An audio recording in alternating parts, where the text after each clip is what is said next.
বাদল ভাই, আমি তো যে ব্যবসায়ী লস খাইতেছি, আমি তো কোনো ব্যবসা আমি লাভবান হইতে পারতেছি না।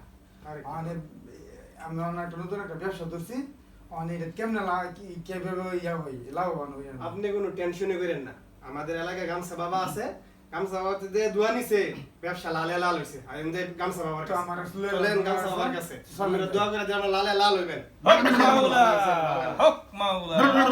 আমি তো যে ব্যবসাতে লস খাই। আপনি ভাই ঠিক জায়গাতে আসছেন, বাবা দোয়া করে দিবে আপনি লালে লাল হয়ে যাবেন। আমি একটা নতুন একটা ব্যবসা ধরছি, সমস্যা কি? আমি যে ব্যবসা ধরি ব্যবসায়ী লস হয়। অন্য নতুন হক একটা ব্যবসা ধরছি, মাওলা। এটার ভিতরে যাতে আমি লাভবান হইতে পারি এই দোয়া করে দেন।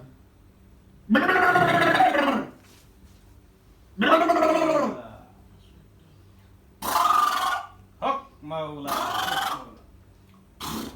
হক যা। মাওলা। দিলাম দোয়া করি আজকে থেকে তোর মাওলা। ব্যবসা লালে লাল। তোর ব্যবসার প্রথম কাস্টমার আমি হমু। হক মাওলা। বাবাই যখন দোয়া করছে আপনি লালে লাল হয়ে যাবেন। ভাই কিসের ব্যবসা দিচ্ছেন ওইটা বলেন। কাপড়ের ব্যবসা দিছি। হ্যাঁ